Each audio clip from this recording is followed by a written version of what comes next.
But you know what you said about like selling your book to somebody that, you know, a book that an early book where you're just like trying not to kind of cringe at a little bit, but you're still trying to be hyped for.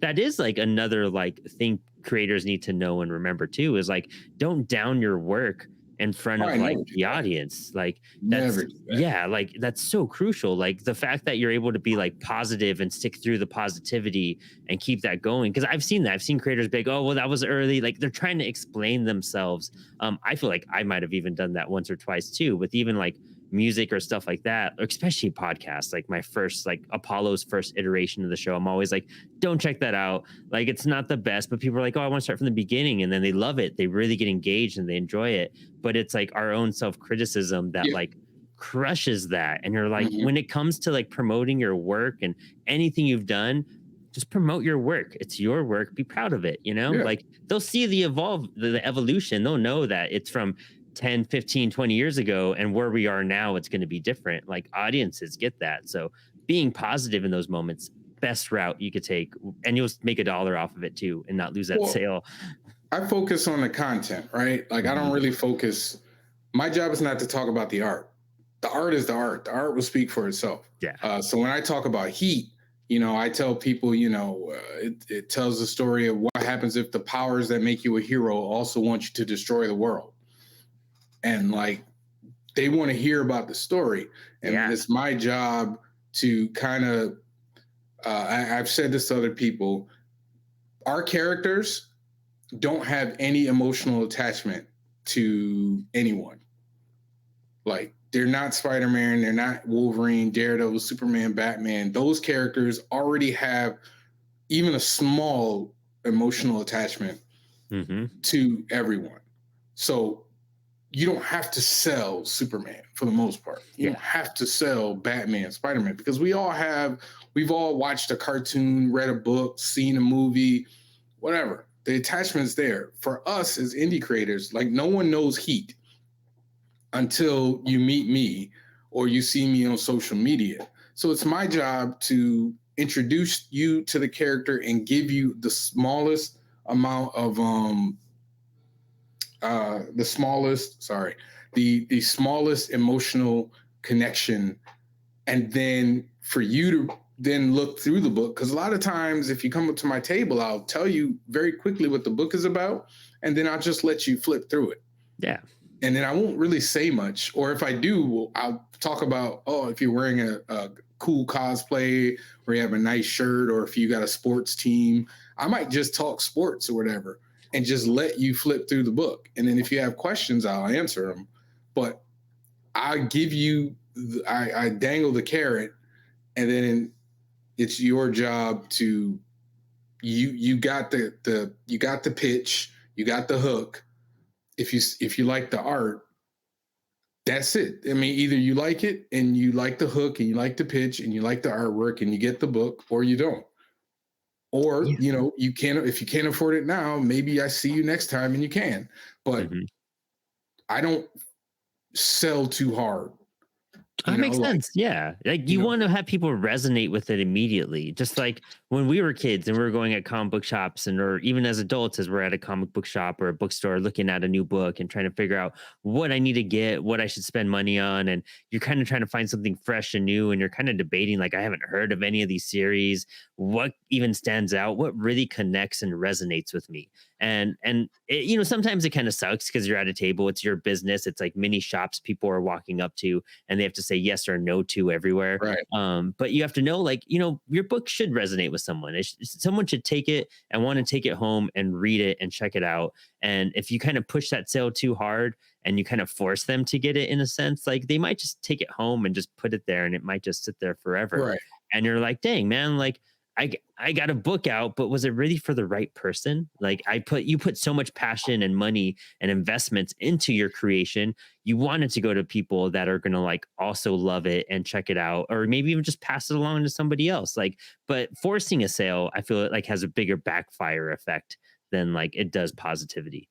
Yeah. I mean, I've seen people force sales, and I've seen, like I like to, I tell people, I just give you information. So I'm just Hmm. going to tell you the pitch. I'm going to tell you how much it costs, and I'm going to say, hey, take a look. and then you read it, and if you want to talk about the book, we could talk about the book, or we could talk about other books. I have pitched so many books to about other creators' books, and I've been like, yeah, you might like this or whatever, whatever. Because I'm not too hard on it. You're either going to buy the book or not. There are people who, they might like my artwork, but they don't like superheroes. So they're probably not going to get it. But when I tell them I'm working on a horror book, they're like, let me know when you have that, So superheroes aren't for everybody. And that's okay. Like that, we have to understand that that's okay. Like your book might not be for everybody. Yeah. Even Superman and Batman and Spider-Man isn't for everybody. Right. Yeah, exactly. And so, I can't get down on it or be frustrated if somebody doesn't buy my book if they don't read superheroes. Now, I've had people buy my book to support it, just to support, and I appreciate it. And I'm not going to say no. And who knows where that book ends up? But again, who knows where that book ends up? They might buy the book out of support, but then they have a nephew or a niece or somebody they know who likes comics, and they'll just give that to them. And then that person who bought the book might not become a fan, but that person who they gave the book to might become a fan. Yep. So you can't spend too much time being worried about, this person didn't buy my book. Oh no, they said no, or they looked through it and they're like, oh, okay.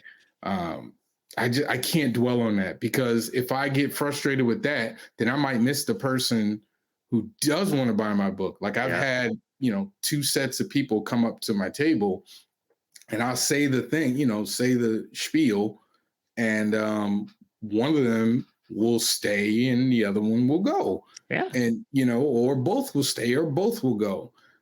I can't get too wrapped up into that. I have to focus. Okay, this person didn't, don't worry, the next one will. That person didn't, don't worry, the next person will.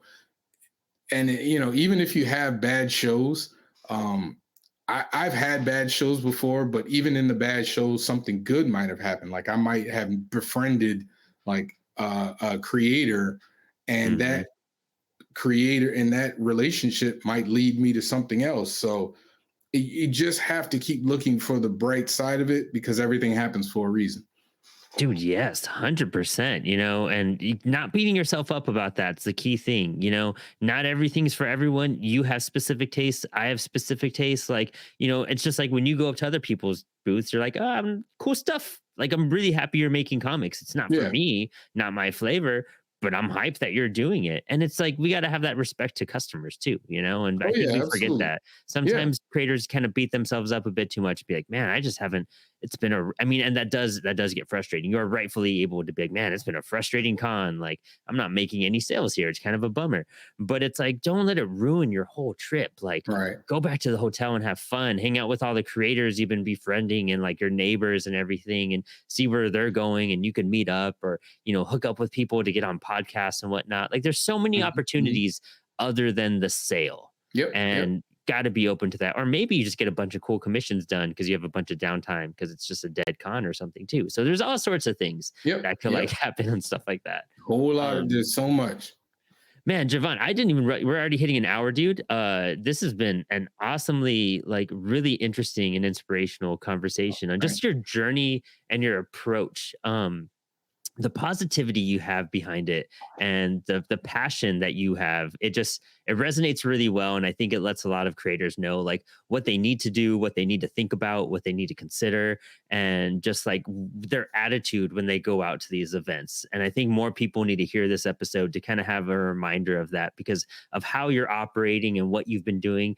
And I mean, you've been at this for, 10, 15 years pretty much at this game. And it's a struggle. It's a grind. But it's also like the coolest, most rewarding thing in the world because we're here making comics and showing it off and showing our friends and inspiring people. And I can't wait to check out what you're up to.